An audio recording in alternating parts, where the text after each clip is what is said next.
क्योंकि मैं कुछ साल पहले अगर आप अपने आप को आपकी जगह रख के सोचूं तो मैं आपकी तकलीफ समझ सकता हूँ कि अगर फेस्टिवल और किसी लेक्चर के बीच में से हमें चुनना पड़ता, क्योंकि लॉ फैकल्टी में मैं भी दिल्ली यूनिवर्सिटी का पढ़ रहा हूँ 3 साल तक। तो लॉ फैकल्टी का जो हमारे कॉलेज है, ग्रेजुएशन जो कॉलेज होते हैं, उनमें ये बड़ा साल में वेट किया जाता है इस टाइम के लिए कि फेस्टिवल होगा, एनुअल फेस्ट होगा। तो उसके लिए माफी चाहूँगा, कोशिश करूँगा कि जो टॉपिक मेरे पास दिया गया है इस टॉपिक को कम समय में आपसे बात करके इसको कंक्लूड किया जाए। आप में से कितने स्टूडेंट हैं जो लॉ को एज ए प्रोफेशन या लॉ करना चाहते हैं? Quite good number. आप जो लॉ को प्रोफेशन चूज करना चाहते हैं, आप में से कितने लोग हैं जो जुडिशरी को एज ए कैरियर ऑप्ट करना चाहते हैं? गुड। जब आप लॉ करने जाएंगे तो हम जब एलएलबी में जाते हैं तो हमें सिर्फ एक चीज का पता होता है कि एडवोकेट, किसी this is one of the profession कि हम एज ए एडवोकेट प्रैक्टिस कर सकते हैं। लेकिन लॉ अगर आप समझें तो एक तरह से समाज सेवा। अगर आप लीगल प्रोफेशन में जाते हैं, जरूरी नहीं है कि आप, मैं नहीं कहता कि आप पूरी तरह से सिर्फ कोई नॉन प्रॉफिटिंग प्रोफेशन में जाएं। आप अपनी सर्विस दें, लेकिन अपनी सर्विस को ईमानदारी से करते हुए भी हम समाज सेवा कर सकते हैं। तो कहीं ये नहीं है कि मैं कोई अच्छी सैलरी ले रहा हूँ, अच्छी जगह मैं किसी अच्छी फर्म में काम कर रहा हूँ या किसी अच्छी कंपनी में काम कर रहा हूँ, वहाँ पे काम करते हुए भी मैं एक समाज को अपना जो मैंने समाज से लिया है, I can give it back, मैं उसको वापस दे सकता हूँ। आप किसी बच्चे को समझा सकते हैं कि आप क्या करें। आप किसी भी गरीब आदमी को उसके राइट्स के बारे में बता सकते हैं, अगर आपको पता है कि राइट्स क्या है और उन राइट्स को कैसे हम इन्फोर्स कर सकते हैं। आपके जो एड ऑन कोर्स है, इस एड ऑन कोर्स का एक मकसद ये भी है कि जो बच्चे यहाँ पे आप बेसिकली इनसे क्या सीख रहे हैं, आपने जितने भी लेक्चर अटेंड किए होंगे उनमें 2 ही 3 चीजें होती हैं कि rights, duties and enforcement of those rights. किसके क्या राइट्स हैं? आप अगर कोई पॉलिटिकल साइंस का स्टूडेंट है तो यू नो कि with every right there are corresponding responsibilities. मेरा राइट किसी दूसरे के लिए रिस्पॉन्सिबिलिटी है। अगर मुझे मेरे राइट के बारे में पता होना जरूरी है, मुझे उस राइट को कैसे इंप्लीमेंट करना है, कैसे एग्जीक्यूट करना है, उसके बारे में अगर मुझे जानकारी चाहिए होनी चाहिए, तो जिसकी रिस्पॉन्सिबिलिटी है उसके कॉन्सिक्वेंसेस भी पता होने चाहिए कि इसका राइट मेरी रिस्पॉन्सिबिलिटी और रिस्पॉन्सिबिलिटी को फुलफिल ना करना, तो what can be the consequences of the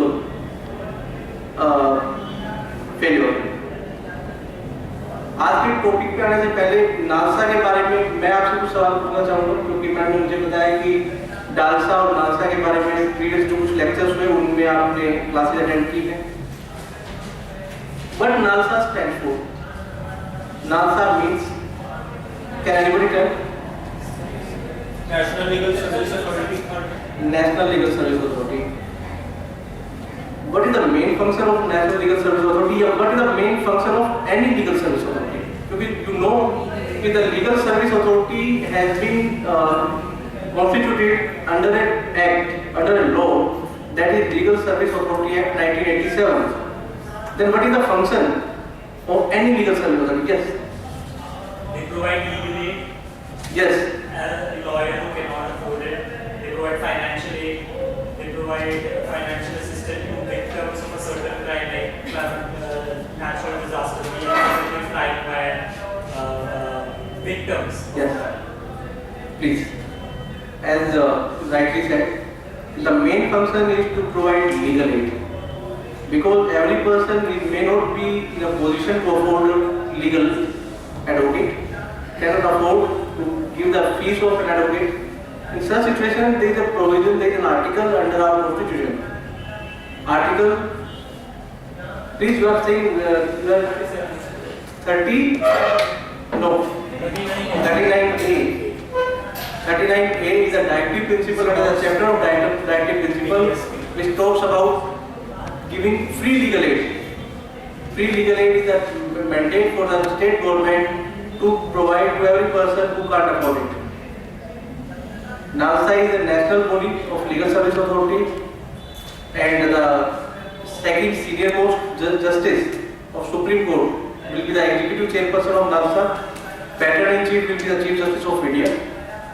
So this is the structure of NALSA, under which this is at national level, the state level, state legal service authority, and district level, there is a district legal service authority. This is the basically hierarchy. Whenever you come in contact with any person who want to avail his legal right, who want to enforce his legal right by court of law, either it's a court of High Court, district court or Supreme Court, everywhere there will be a free legal aid. Sometimes it's a misconception that legal aid it may be provided in the district level only. Whenever you go to district court, legal aid may be available. But if I have to file an appeal, if I have to file a writ in the Supreme Court, then there will be no free advocate. At every level, that is the subdivision, district, state or national level. Either in the Supreme Court, if you want to go to Supreme Court, you may be given free of cost advocate in Supreme Court or in High Court. There will be Supreme Court Legal Service Committee, there will be High Court Legal Service Committee at every High Court. So you may approach Legal Service Committee at Supreme Court or High Court and get the free legal aid.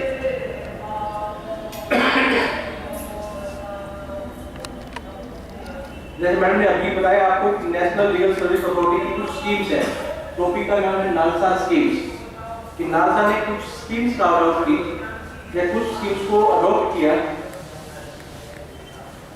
Basically जितनी भी schemes हैं, आप चाहे government schemes देखें, चाहे किसी state government की है, सेंट्रल गवर्नमेंट की है या लोकल बॉडीज की स्कीम्स हैं, at every level there will be targeted group कि स्कीम्स अगर वो सेंट्रल गवर्नमेंट मान लो फार्मर्स को लेके कोई स्कीम बना रही है, तो उनका एक इंटेंडेड बेनिफिशियरी होते हैं कि जो स्कीम की जो इंटेंशन है to give benefit to particular target group. उसी तरह से स्कीम्स होना, एक स्कीम का होना एक बात है और उस स्कीम की अवेयरनेस होना सेकंड एस्पेक्ट है। Before coming to the schemes, क्योंकि कई बार होता है कि जब हम स्कीम्स की बात करते हैं तो जनरल ऑडियंस या जनरल भी ग्रुप में हम जाके बात करते हैं तो उनको लगता है कि इन स्कीम्स के बेनिफिट नालसा ही दे सकती है या इन स्कीम के बेनिफिट लीगल सर्विस अथॉरिटी दे सकती है। मान लीजिए मैं किसी स्कीम के बारे में बेनिफिट बताऊं कि ये स्कीम्स गवर्नमेंट के लेवल पे अवेलेबल हैं, तो कहेंगे कि आप प्रोवाइड क्यों नहीं करते। तो at the outset I would like to make it clear कि नालसा या लीगल सर्विस अथॉरिटी ये किसी भी सर्विस के बेनिफिट्स डायरेक्टली एग्जीक्यूट नहीं करा सकते। इनका जो मेन पर्पस है, they only facilitate, they can only make aware, they can only assist the target beneficiary या scheme beneficiary. The first scheme is NALSA victims of trafficking and commercial sexual exploitation scheme 2015। आपको जैसे इसके title से पता चल रहा होगा कि it talks about trafficking, victim of trafficking and sexual exploitation. Can anybody tell कि what do you understand by trafficking? Trafficking export of human being. Export import of business regarding human being. Yes. Trading with human beings. Yes, no? Very simple terms, trading with human beings. Yes, trading of human beings for any purpose, kidnapping, abductions, sometimes voluntary, sometimes involuntary, sometimes forced. There is a distinction between kidnapping and abduction. What is the difference between kidnapping and abduction? Kidnapping and Abduction. I am not entirely sure, but with kidnapping there might be an intention of letting that person go back or like letting them free at some point of time when the demands are fulfilled. Whereas in abduction, That is called ransom. yes, like if ransom, yeah, Abduction may be one of the purpose. Yeah. Yes. Anything else? Yes, yes, please. Sir kidnapping मतलब 18 से कम अब लेकिन abduction एक girl है और वो 18 से अब है और वो किडनैप है तो उसे अबडक्शन कहा जाता है लेकिन kidnap child You are right. कि किडनैपिंग किसी भी प्लीज बैठिए किसी भी बॉय और girl below the age of 18 years उनको उनकी मर्जी से ले जाए, उनको सिड्यूस करके एंटाइज करके अगर गार्जियन की कस्टडी से ले जाते हैं, that is called kidnapping. And abduction means किसी को किसी जगह से लेके जाना. इसमें डिफरेंस ये है कि किडनैपिंग आप उसकी इंटेंशन से करें, उसकी बिना मर्जी के करें, फोर्सफुल हो, that is an offence. In abduction must be with some illicit purpose. कि abduction for secretly marriage, abduction for human trafficking like for sexual exploitation, abduction for ransom. Abduction per se is not an offense. Abduction with particular purpose, particular motive, then it is an offense. आप trafficking में मान के चलिए कि India world में जो सबसे बड़ा बिजनेस है आज के टाइम में drugs, and after drug it is this human trade. अब ट्रैफिकिंग के लिए नासा क्या कर सकती है, डालसा क्या कर सकती है. सबसे पहले हमें देखना होता है कि कौन सा ग्रुप है, क्योंकि जब हम स्कीम की बात करते हैं तो ह्यूमन ट्रैफिकिंग की स्कीम में सबसे पहले प्रिवेंशन या protection, second part aspect is rescue and third aspect is rehabilitation. अगर मैं पूरी स्कीम को 3 हिस्सों में डिवाइड करूं तो first aspect will be protection. How can we protect, how can we prevent this human trafficking. Second aspect will be rescue. If any person has been trafficked and in the trade of sex trade or sexual exploitation, how can we rescue? And third is after rescue, how can we help in rehabilitation? How can we assist the victim for rehabilitation? अगर rehabilitation नहीं किया, मान लीजिए हमने किसी को rescue कर लिया. रेस्क्यू आप न्यूज़पेपर में पढ़ते होंगे कि कई बार पुलिस ने, कई बार एनजीओ ने, कई बार दिल्ली कमीशन फॉर वुमेन ने छापे मारे या जो रेड लाइट एरिया है वहाँ से बहुत सारी लड़कियों को छुड़ाया गया, रेस्क्यू कराया गया. लेकिन होगा क्या? क्योंकि मैं आपको एक इंसिडेंट शेयर करना चाहता हूँ कि पीछे करीब 6 महीने पहले रेड लाइट एरिया से करीब 15 से 20 लड़कियों को रेस्क्यू किया गया. उनमें से मैक्सिमम बिहार, झारखंड, बंगाल एंड नेपाल, ये एक पर्टिकुलर एरिया था जहाँ से वो लड़कियाँ बिलोंग करती थी. वो कुछ उनमें अपनी मर्जी से आई थी, कुछ को अबडक्ट करके या जबरदस्ती लेके आया गया था, कुछ को सीड्यूस करके कि आपको दिल्ली चलिए, दिल्ली में आपको जॉब लगवा देंगे. क्योंकि जब उनको रेस्क्यू किया गया तो देन हमें कहा गया कि आप इनसे इंटरेक्ट कीजिए, इनके रिहैबिलिटेशन की आप क्या कर सकते हैं उसके लिए बात कीजिए. जब हमने बात की, इंटरव्यू किया, then we came to know about this.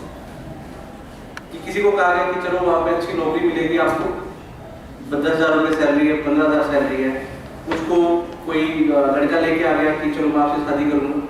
इस तरह अलग अलग इंसिडेंट थे. उसके कुछ दिन के बाद एक रिपोर्ट आई कि वहाँ जहाँ से उन लड़कियों को रखा गया था, संस्कार आश्रम एक गवर्नमेंट रन इंस्टीट्यूशन है जहाँ पे इस तरह की महिलाओं को रखा जाता है. संस्कार आश्रम से मैक्सिमम लड़कियाँ करीब मोर देन 60% लड़कियाँ दे रहे हैं. क्योंकि जब तक रेनो जो एक गवर्नमेंट रन सेंटर होना था वहाँ से वो लड़कियाँ चली गई. कई बार क्या होता है कि जो ये नेटवर्क है ये इतना स्ट्रॉन्ग होता है कि उन लड़कियों को फोर्स करता है. कम है. कई बार क्या होता है, हाँ जी, देवेंद्र सेंटर, और वहाँ से भी कोशिश ये होती है कि उनको जॉब दिलाई जाए गवर्नमेंट स्कीम्स के तहत, स्किल डेवलपमेंट के तहत. अगर जब बीएलएसए ने कोशिश की भी और उनमें से कुछ लड़कियां रिहैबिलिट हुई भी, हुआ गया कि जब तक अगर आप उनको एक वायबल अल्टरनेट नहीं देंगे तो they may be forced, they may be somehow if they have no other option they will come back in the same profession, in the same trade. तो rehabilitation aspect of rehabilitation is very important as far as this scheme is concerned. Prevention के लिए हम क्या कर सकते हैं? आप एक चीज नोट करेंगे कि जो भी ह्यूमन ट्रैफिकिंग है, ह्यूमन ट्रैफिकिंग में जो वल्नरेबल ग्रुप है, lower state of the society, tribes, मैंने आपको जो एरिया बताया जहाँ से लड़कियाँ रेस्क्यू हुई, Bihar, eastern part, Bengal, Jharkhand and Nepal, क्योंकि वहाँ पे पॉवर्टी है, गरीबी है, तो इस तरह के एरियाज को टारगेट करते हैं कि जहाँ से इजीली लड़कियों को या लड़कों को वहाँ से लेके आया जा सके, ट्रेन किया जा सके। तो डीएलएसए के लिए जिम्मेवारी दी गई स्कीम में कि डीएलएसए अवेयरनेस प्रोग्राम्स करे। किस चीज़ के लिए? कि भी गवर्नमेंट्स की स्कीम्स हैं, गवर्नमेंट की जो भी सोशल वेलफेयर लेजिस्लेशन है, उन स्कीम्स के बारे में लोगों को बताया जाए कि भी इस तरह की स्कीम्स में आप बेनिफिट ले सकते हैं। अगर उस बेनिफिट से उनको वहाँ पे उनकी लाइफ में कोई इम्प्रूवमेंट होता है, अगर उनके पास प्रॉपर रिसोर्सेज होंगे, तो उनको इस ट्रेड के अंदर या इस ह्यूमन ट्रैफिकिंग से बचाया जा सकता है। That is one aspect. Rescue के लिए बेसिकली वही होता है कि NGO, police, DLSA, they all are involve. Rescue होता है, लेकिन रेस्क्यू जितना होना चाहिए नहीं हो पाता है, क्योंकि ह्यूमन ट्रैफिकिंग में डाटा अगर एग्जैक्ट डाटा नहीं आता है, लेकिन हम कोर्ट में जब बैठे होते हैं तो हंड्रेड्स ऑफ केसेस होते हैं जो कि किडनैपिंग के होते हैं, 363 आईपीसी के, लेकिन उनमें से मैक्सिमम केसेस में कभी भी विक्टिम को ट्रेस नहीं किया जा सकता। मतलब 70% केसेस में विक्टिम ट्रेस आउट नहीं होता है। इट मींस कि वो गए कहाँ?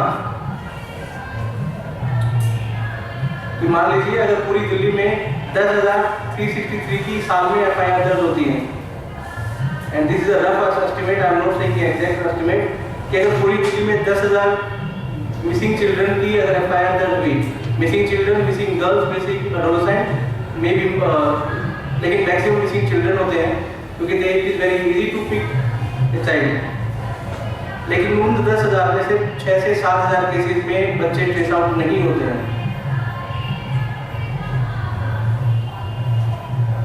That's why this is one of the most profitable business in the world after drugs.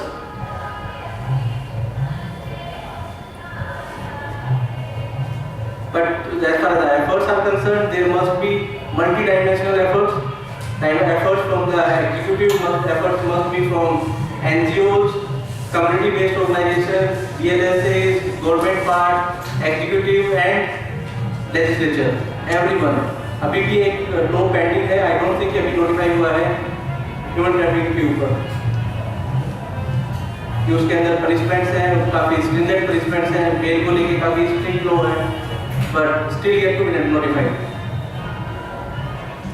Traffic को लेके आप अगर कोई सवाल पूछना चाहें?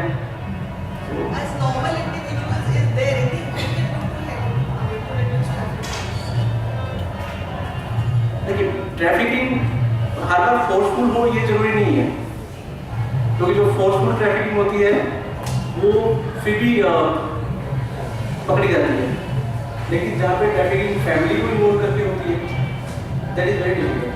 जितने प्लेसमेंट्स हैं, एग्जैक्टली, जितनी भी प्लेसमेंट्स हैं उनके अंदर जितनी भी लड़कियां आती हैं वो आर्थिक रूप से इतनी गरीब होती हैं, उनकी उठा ली जाती है अपने घर से, फैमिली वाले ही भेजते हैं उनको धक्का देके, उनके पास ना कोई आई कार्ड है ना कुछ है, और वो लाई जाती है प्लेसमेंट सेल में जितनी लड़कियां हैं।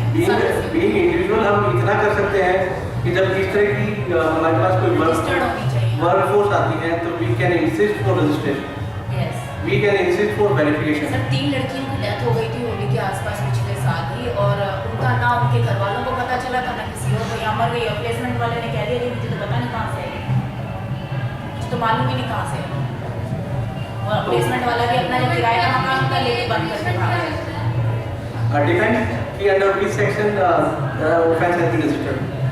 Kidnapping के लिए 7 years है, abduction for ransom है, life imprisonment है। There are different sections in IPC. I think 353 से लेके और 376 या 357 375 तक, all these are the provisions related to abduction and kidnapping.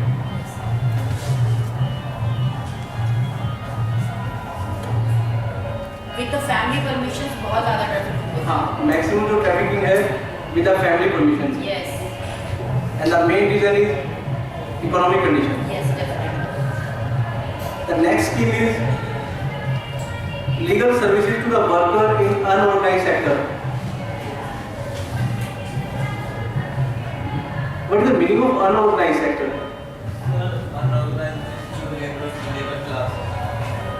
नहीं, unorganized लेबर तो मैं भी हूँ, I am doing labor।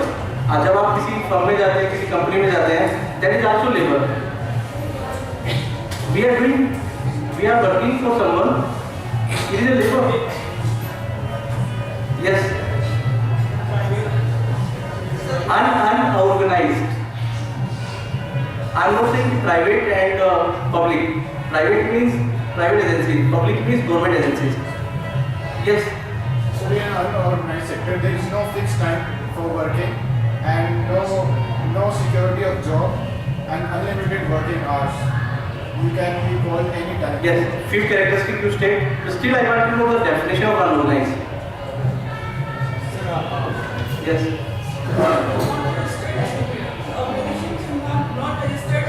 yes, unorganized means which has no groups।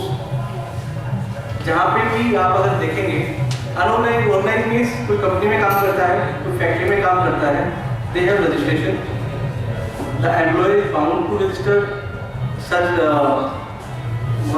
Worker.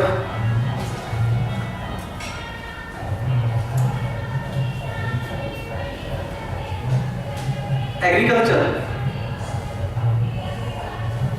क्या मानेंगे कि एग्रीकल्चर अनऑर्गेनाइज्ड सेक्टर का पार्ट है?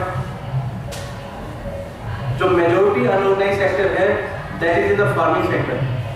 जो खेतों में काम करते हैं, जिनकी अपनी लैंड नहीं है, जो किसी और की लैंड पे काम करते हैं, that is the unorganised sector. इसके अलावा जो building and other construction work, जो बिल्डिंग या कंस्ट्रक्शन वर्क में जो लेबर काम करती है, that is unorganised sector.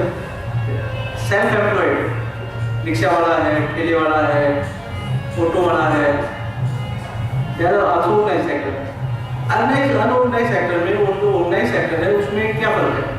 They believe they are victims. Organised sector में they have collective bargaining power, they have fixed working time, they have the law कि employment fund है, medical security है, social security है, after job security है, and as you said कि job security है। Unorganised sector में किसी employee को आप बाहर निकालते हैं तो you have to give notice, you have to give hearing, you have to give reasons, but कोई कॉन्ट्रैक्ट बेस है। आजकल तो जो ऑर्गेनाइज्ड सेक्टर है उनमें भी जो कॉन्ट्रैक्ट पे काम करते हैं, आप अगर किसी स्कूल, कॉलेज या बड़ी बड़ी जो गवर्नमेंट एजेंसीज हैं वहाँ पे भी जो सिक्योरिटी है that is on contract base. ये कॉन्ट्रैक्टर को लिया, कॉन्ट्रैक्टर ने हायर किया और जो लेबर काम करते थे उनको as a disposal of the contractor. All these are the part of unorganised sector. इनके लिए ना कोई मेडिकल है, इनके लिए ना कोई एम्प्लॉयमेंट पीपीएफ है, कोई प्रोविडेंट फंड है, ना कोई जॉब सिक्योरिटी है, ना वर्किंग आवर्स, कुछ नहीं है। एंड हेंस बिकॉज इनके पास कोई कलेक्टिव बार्गेनिंग पावर नहीं है, तो they are more prone to the exploitation. इनके एक्सप्लॉयटेशन के चांसेस बहुत ज़्यादा है।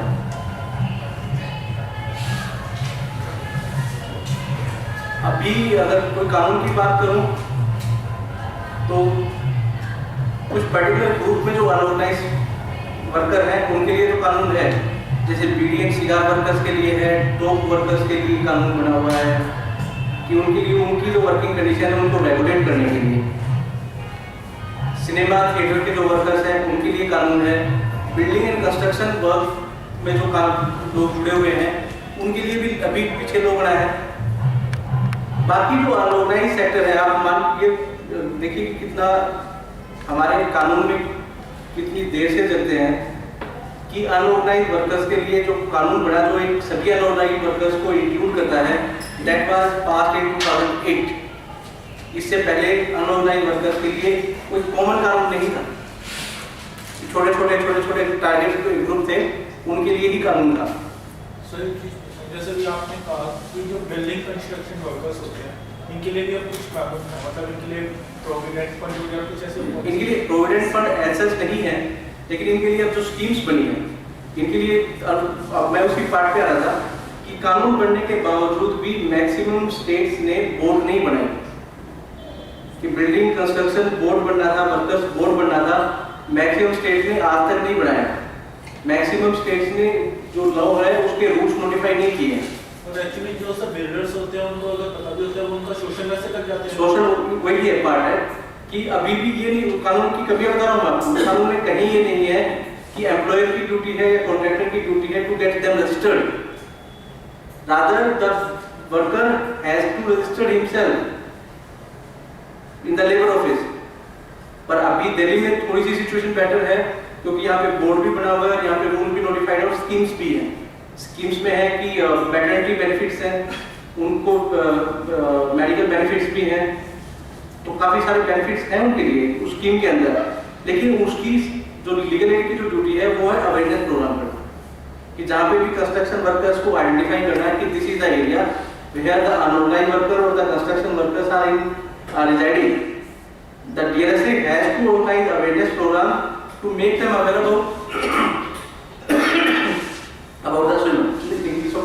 about the schemes. अगर मुझे यही नहीं पता होगा कि इस स्कीम के तहत ये बेनिफिट्स हैं, सबसे पहले जो काम है वो हमें लोगों को यही बताना है कि इस तरह की स्कीम्स गवर्नमेंट ने निकाल रखी है, इसके बेनिफिट आप ले सकते हैं। पहले हम स्कीम के बारे में बताएं, फिर लोगों को ये भी बताना जरूरी कि इस स्कीम के लिए आपको क्या करना होगा, how to take benefit of the scheme, कि आपको कौन कौन से डॉक्यूमेंट चाहिए, कहाँ जाना है, और अगर कोई आदमी जाने में केपेबल नहीं है तो we have to provide, DLSA have to provide PLVs, कि वो उनको उस जगह तक लेके जाए कि आप इस ऑफिस में आइए, यहाँ आपको रजिस्ट्रेशन कराना है। आपके रजिस्ट्रेशन के बाद, क्योंकि हमने अभी 2 बिल्डिंग साइट्स पे DLSA ने प्रोग्राम कराए थे, वहाँ पे क्या था कि ऑन द स्पॉट रजिस्ट्रेशन था। उसके अलावा हमने उनको उनकी स्कीम्स के बारे में अवेयर कराया एंड मेडिकल हेल्थ चेकअप का। सर हमारे बच्चे 50-50 4 बार जा चुके हैं PLVs बन के, उनको मिला था, प्ले भी उन्होंने बनाया था DLSA। तो उन्होंने वो प्ले भी किया पिछले बच्चों ने, इन बच्चों ने ना प्ले बनाया अभी, ना कोई सॉन्ग बनाया, अभी दे आर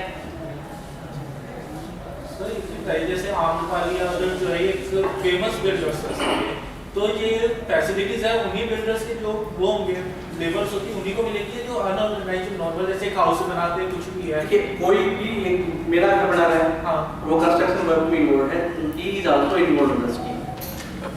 लेकिन एग्जैक्टली वही तो प्रॉब्लम है कि उन लोगों को अवेयरनेस नहीं है कि हमें कहाँ रजिस्टर कराएं, किस तरह से स्कीम्स के बेनिफिट लें। यहाँ पे ड्यूटी हमारी आती है, DLSA की आती है कि अलग अलग एरियाज में जाके, कम्युनिटी में जाके, बिल्डिंग्स जहाँ पे कंस्ट्रक्शन साइट्स हैं वहाँ पे जाके हम प्रोग्राम्स करें, उन लोगों को बताएं कि ये स्कीम्स हैं, क्योंकि ना तो कॉन्ट्रैक्टर बताता है ना ही बिल्डर बताता है। और लॉ में लूप होल ये है कि बिल्डर्स की रिस्पॉन्सिबिलिटी फिक्स नहीं करती। मान लीजिए किसी बिल्डर की रिस्पॉन्सिबिलिटी होती तो बिल्डर्स की अगर ऊपर रिस्पॉन्सिबिलिटी होती कि रजिस्टर कराने की और उसके कोई कॉन्सिक्वेंसेज भी होते हैं तो बिल्डर उनको रजिस्टर करा देता है। If a worker is engaged on construction site and he gets injured, is it legally the builder's responsibility to take care of Yes. vehicles? It is a builder's responsibility. लेकिन अगर builder का मैंने तो उसको employ भी किया कि पे तो कुछ होता नहीं है। मैम अगर नहीं, बेसिकली क्या होता क्या है कि जैसे किसी को इंजर्ड हुआ, मान लीजिए वो कहीं पे भी है, चाहे कंस्ट्रक्शन वर्कर में है, फैक्ट्री में है या कहीं किसी मशीन के साथ काम कर रहा है, वहाँ अगर एक्सीडेंट है तो वो वर्कमैन कंपनसेशन एक्ट है, वहाँ पे जाकर उसको कंपनसेशन मिल जाता है। लेकिन अगर वो लापरवाही से एक्चुअली कोई इंसिडेंट होता है, in that case there is a criminal offence under section 304 या 338 IPC।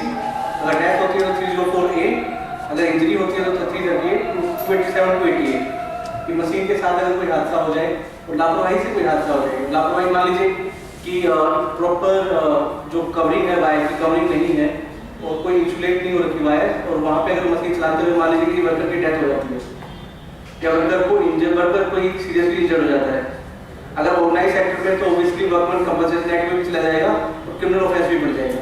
लेकिन अनऑर्गेनाइज सेक्टर में है तो उसको एटलीस्ट क्रिमिनल ऑफेंस में आके वहाँ कंपनसेशन मिल सकता है। पनिशमेंट है जैसे कि अगर नेग्लिजेंस की वजह से कोई इंसिडेंट होता है तो there is punishment from 6 month to 2 years। अगर इंजरी है तो 1 साल, सीरियस इंजरी है तो 1 साल, माइनर इंजरी है तो 6 months। तो अगर डेथ है, अगर नेग्लिजेंस की वजह से किसी की भी डेथ हो जाती है, जैसे आप रोड का ट्रैफिक को लेके चलिए, मान लीजिए रोड एक्सीडेंट हुआ, लापरवाही से कोई रोड एक्सीडेंट हुआ, even then there is a punishment of 2 years। कि कोई ड्राइवर जिसने लापरवाही से कोई एक्सीडेंट किया है और उसमें डेथ हो गई, तो he liable to be punished for 2 years, up to 2 years।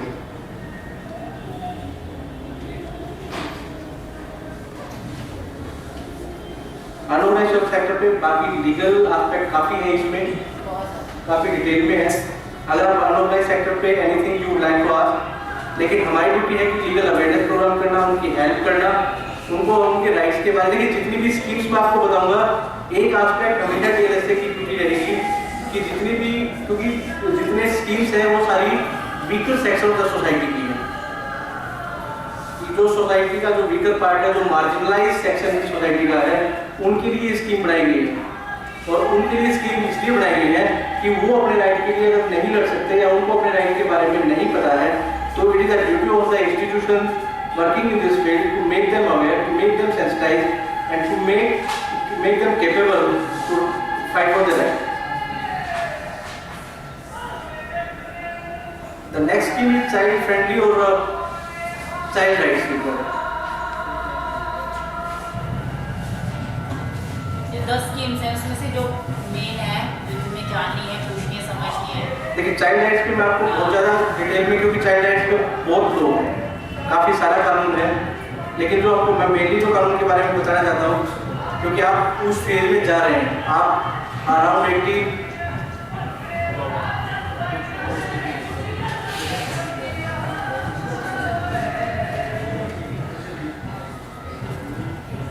Mainly जो चाइल्ड्स के हैं, जो कॉन्स्टिट्यूशन में है, article 14 that is right to equality, article 15 की special rights can be made by the state for children, article 21 which type of rights, वो special rights and which type? Special right, basically जितना भी act बने हैं, जितने भी कानून बच्चों के लिए स्पेशल बनाए गए हैं, all the rights derive their validity from article 53 POCSO Act, JJ Act, Guardian and Guards Act, Child Labor Act, ये जितना भी कानून बना है सारा कॉन्स्टिट्यूशन में अगर कहीं से जाएगा तो आर्टिकल 53 से।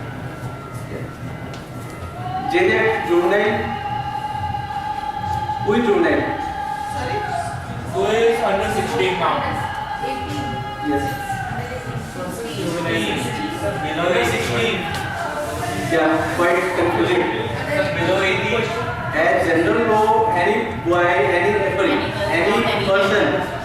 person below the age of 18 years.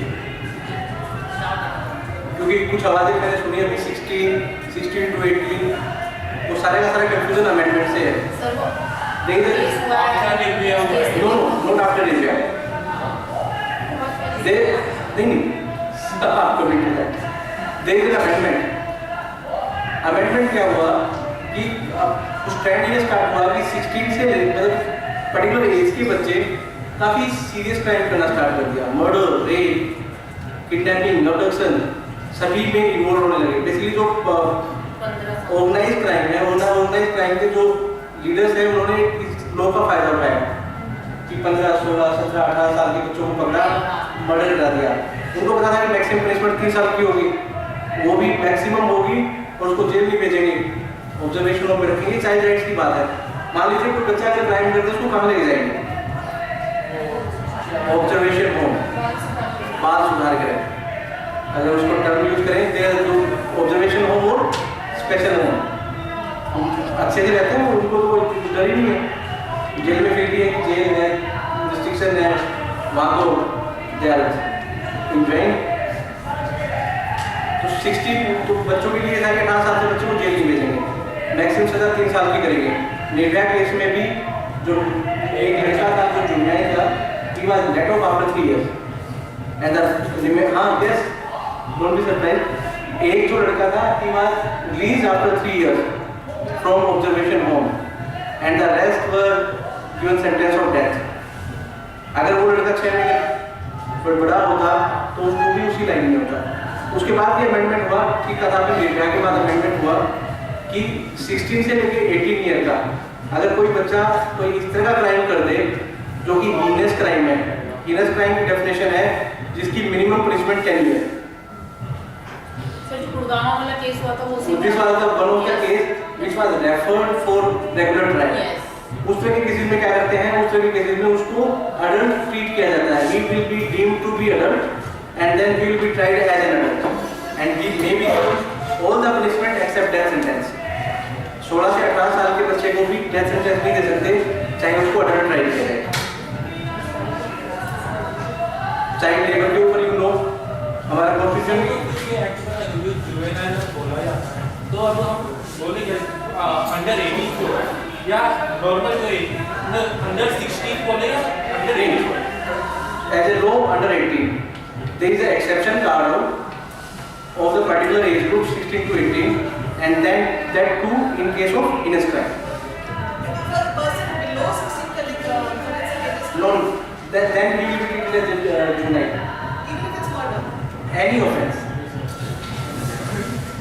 If a person below age of 16 years does any crime, whether it's a heinous crime or any kind of crime, he will be treated as a juvenile.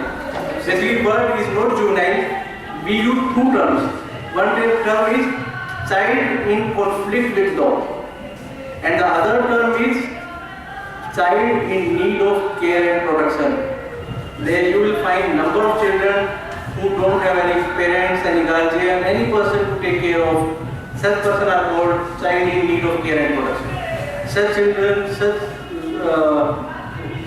kind of children are being sent to shelter homes, children homes, government-run children home, or NGO-run children home. इस तरह के काफ़ी जो centre home है जो दिल्ली में भी हैं, जहाँ पे इस तरह के बच्चों को रखा जाता है, उनकी एजुकेशन का, उनके न्यूट्रिशन का, उनकी स्पोर्ट्स का, एवरीथिंग का ध्यान रखें. Prohibition of Child Marriage Act. There is a particular age limit for marriage. यूँ से इनसे कम अगर शादी करते हैं तो can anyone tell me what will be the status of the marriage? अगर कोई चाइल्ड मैरिज है कि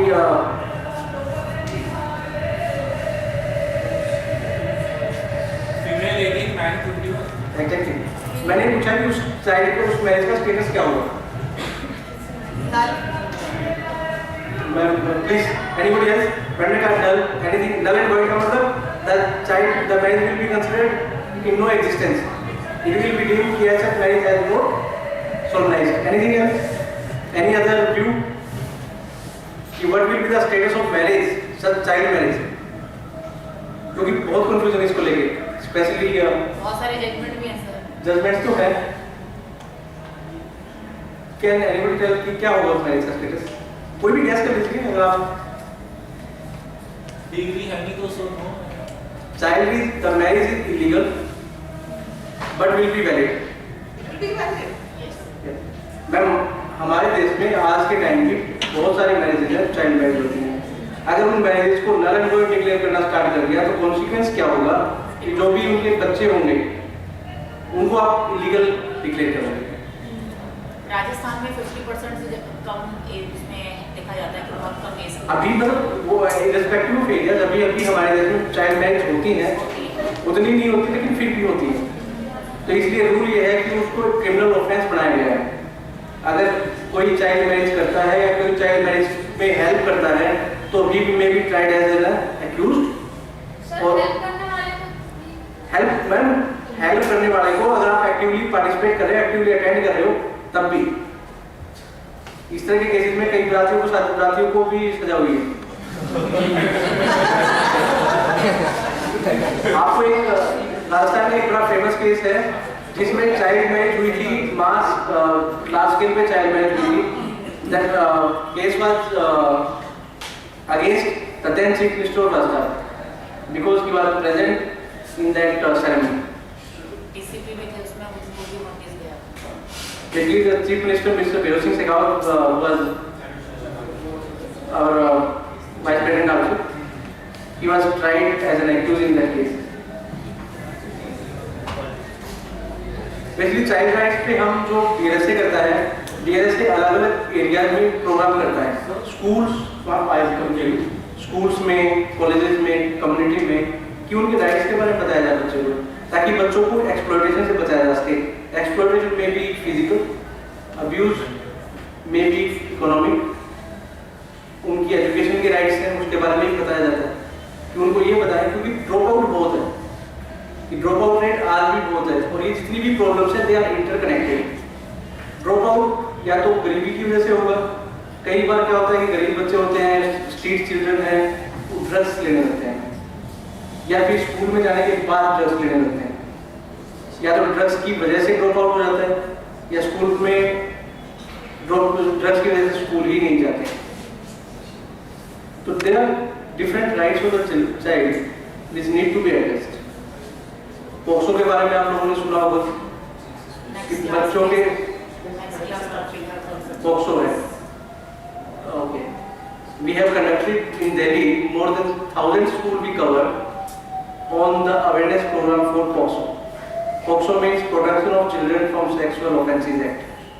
कि अगर किसी भी 18 साल से कम के बच्चे को सेक्सुअली एक्सप्लॉइट किया जाता है या सेक्सुअली अब्यूज किया जाता है, that is a criminal offence and very serious punishments are being provided.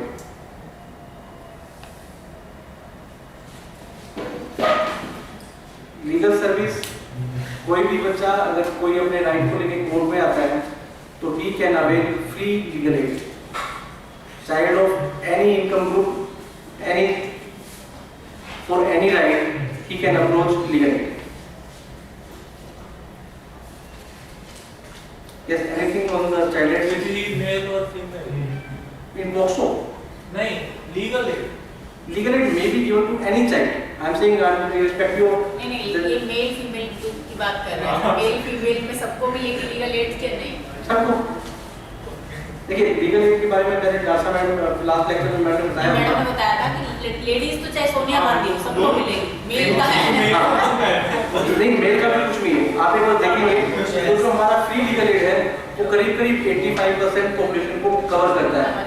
अगर आप मोर देन 50% फीमेल, उसके बाद बच्चे respective of income criteria, then senior नहीं, सीनियर सिटीजन सभी को नहीं, any person belonging to schedule caste and schedule tribe, any person irrespective of any income.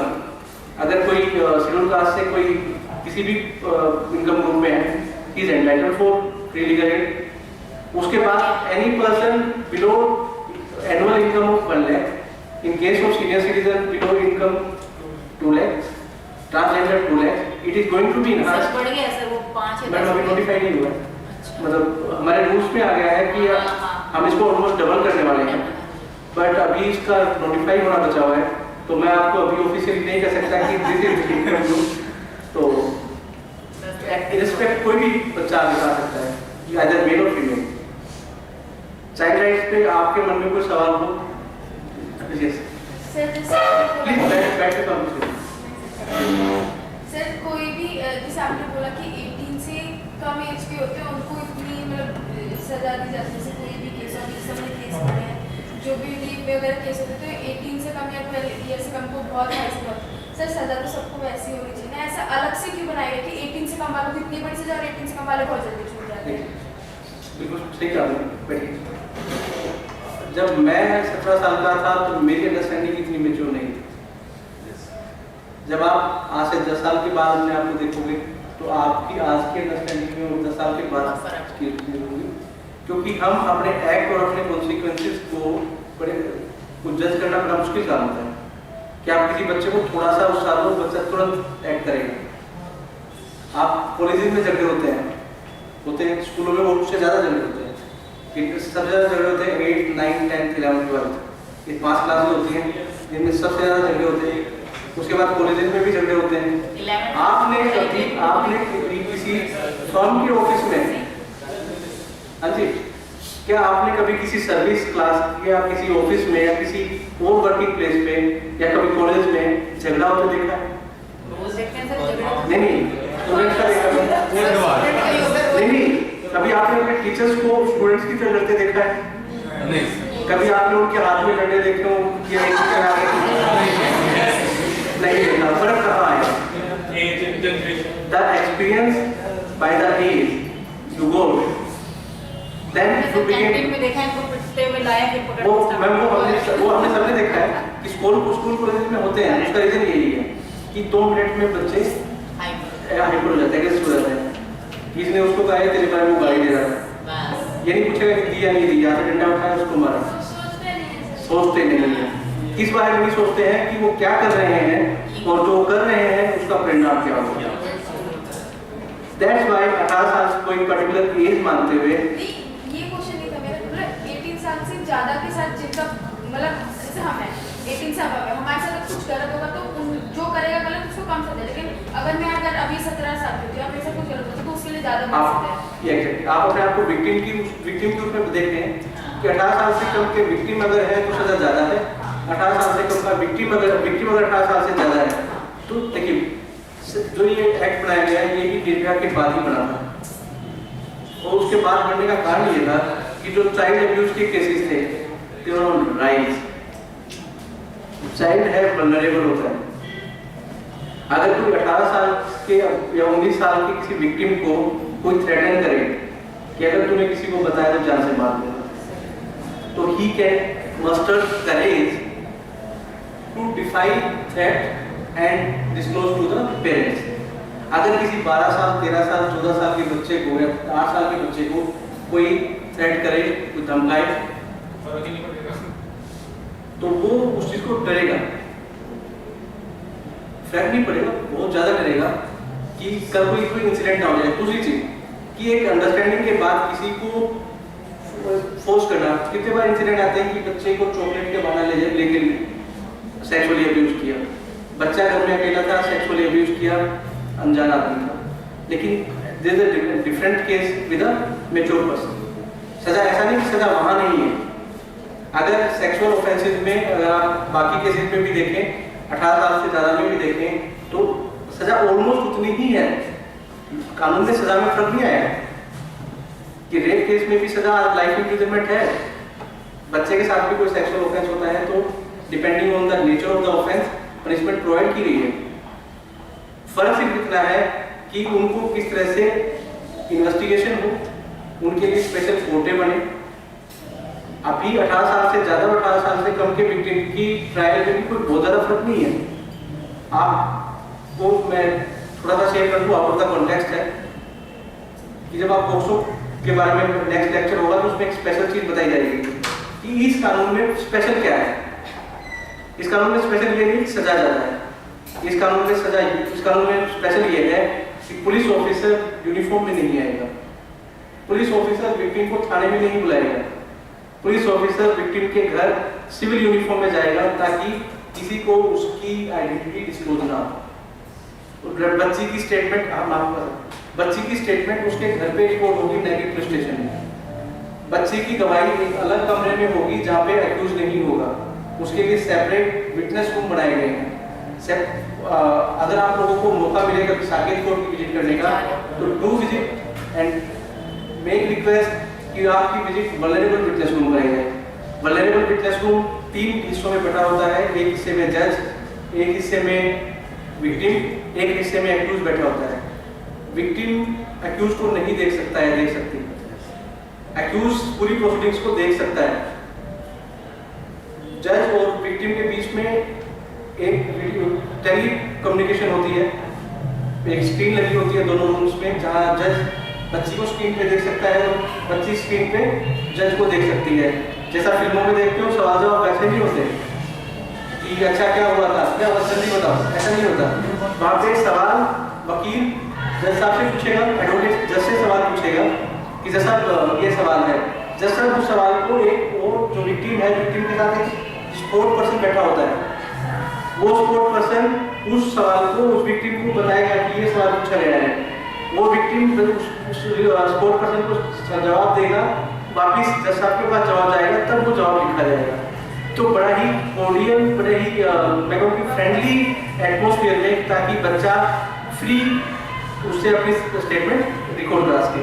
This is the main difference. लेकिन अब difference यहाँ भी खत्म हो जाता है कि अब अगर रेप विक्टिम भी है, 18 साल से ज़्यादा भी विक्टिम है, तो उनके लिए भी उस रूम को यूज किया जाता है ताकि कोई फोर्स ना हो, कोई थ्रेट ना हो, विक्टिम को आमने सामने, एक्यूज को आमने सामने देख के वो डरे ना। This is the main purpose. Sir, what in the case of victim is also below 18 and the accused basically आप मैं ना पॉक्सो के सवालों में आ गया, प्लीज बैठिए।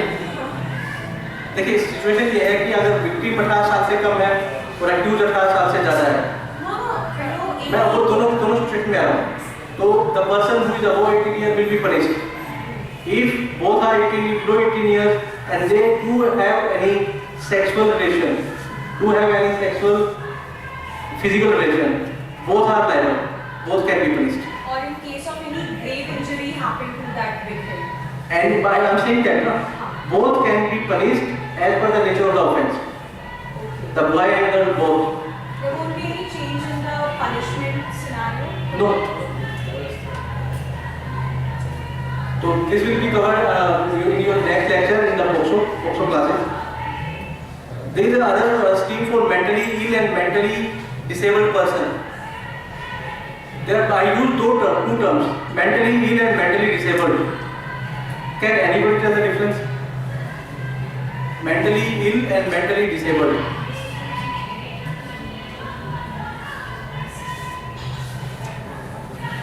I attended one lecture given by Director Ibhas. Ibhas, you know? Ibhas is a mental health institution in Dilshad Garden, and it is the world's largest OPD in Delhi. Yes, what is the distinction between mentally ill and mentally disabled?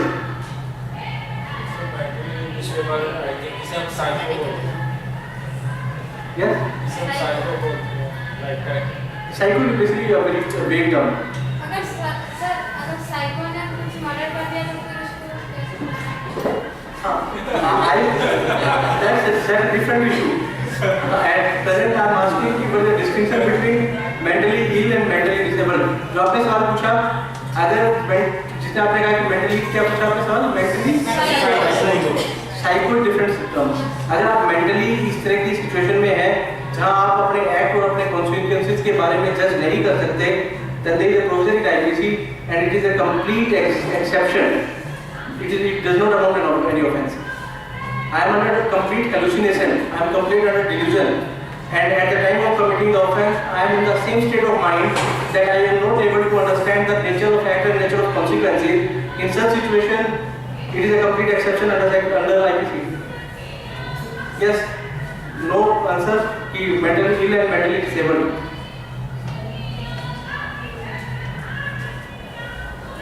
Mental illness is curable by way of proper medication. कई बार हमें लगता है कि जब हम बात करते हैं कि हमारे पास केसेस आते हैं कि जी ये डिस्टर्ब है, मेंटली डिस्टर्ब है, ये जैसे हस्बैंड वाइफ के मान लीजिए कोई केस आएगा, मैं एक एग्जांपल देता हूँ। वाइफ कहती है कि ये मेरे कैरेक्टर पे असर करता है, he is under the illusion कि that I am having some affair with someone else. लेकिन जब उस आदमी को कोर्ट में लेके आया जाता है या उसको डॉक्टर के पास लेके जाया जाता है, he is perfectly alright, he behaved like a normal person because he is otherwise fine, but some part of his mind is working otherwise. Then such person are called mentally ill person who can be cured, who can be treated on proper medication. Other is mentally disabled, mental retardation, which is not curable.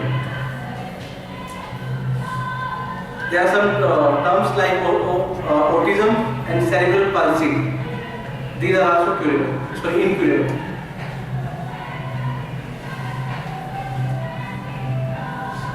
अभी नया act बना है mental health care act 2017। पहले था mental health act 1987, उसको completely replace कर दिया गया है कि लॉ ये कहता है कि every person whether is mentally ill, mentally disabled, he has all the fundamental rights and he is a right freedom of, he is a right to live with dignity.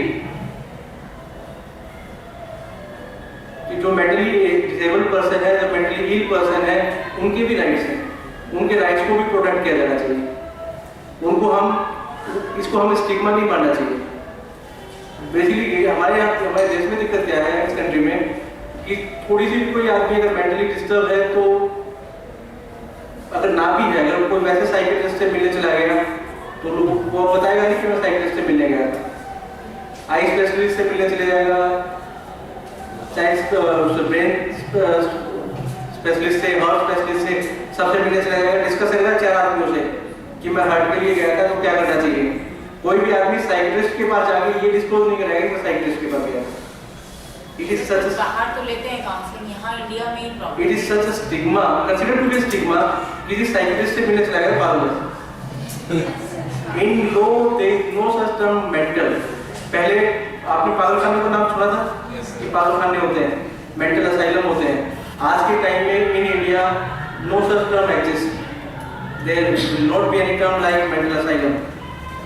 पहले सादरा में था मेंटल असाइलम, अब सादरा में जो mental asylum था, now that is, अगर आप term देखेंगे, now that is mental health institutions, these are not mental asylums. Mentally जो इल पर्सन है, तो कई बार क्या होता है कि लीगल सर्विसेज अथॉरिटी की जिम्मेवारी आती है कि अगर मान लीजिए कोई मेंटल इल पर्सन है, उसके राइट्स हैं, उसकी लीगल राइट्स हैं, उनकी लीगल राइट्स को एनफोर्स करने के लिए तो we have to come forward, legal service authority have to come forward. जितनी, जैसे मैंने इबास का नाम लिया, वहाँ पे हमारी लीगल सर्विसेज क्लिनिक चलती है, जहाँ पे एक एडवोकेट 10 to 130 बैठते हैं। अगर किसी भी इस तरह की कोई एक्सीडेंसी आती है कि कोई मेंटली इल पर्सन है और उसके लीगल राइट्स को लेके अगर कोई लीगल असिस्टेंस चाहिए, तो आवर एडवोकेट विल गो।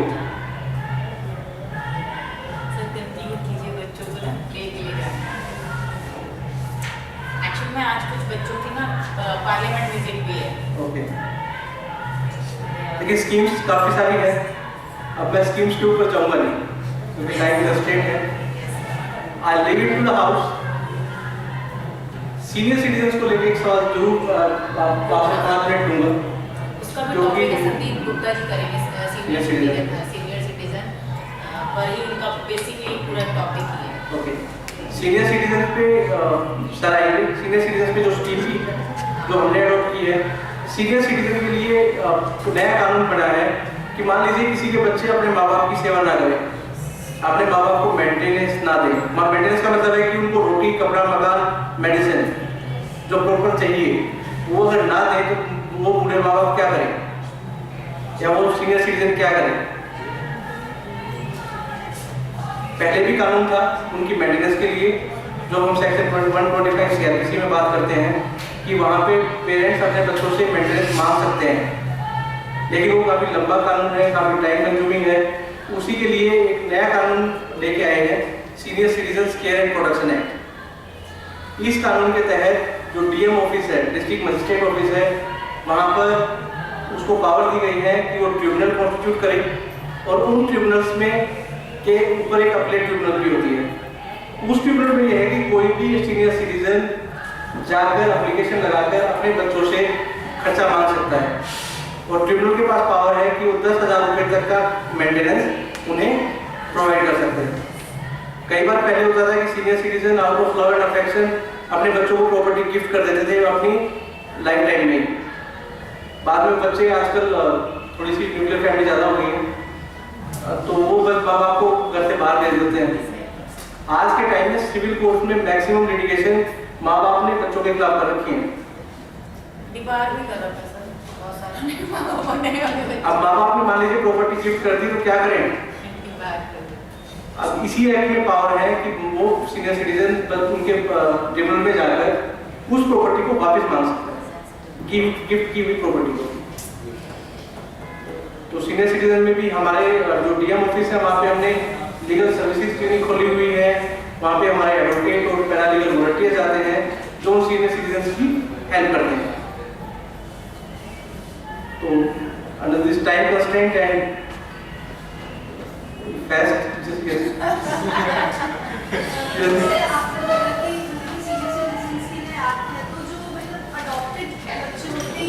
उनसे भी मांग सकते हैं, अडॉप्टी से भी मांग सकते हैं।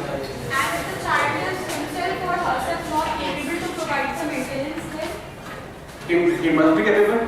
If he is a physical body, अगर मान लीजिए मेरा शरीर ठीक ठाक है, मैं हेल्दी हूँ, मेरे कोई फिजिकल या मेंटल डिसेबिलिटी नहीं है, I must earn. You said at least 10,000 we can ask for. नहीं, up to 10,000.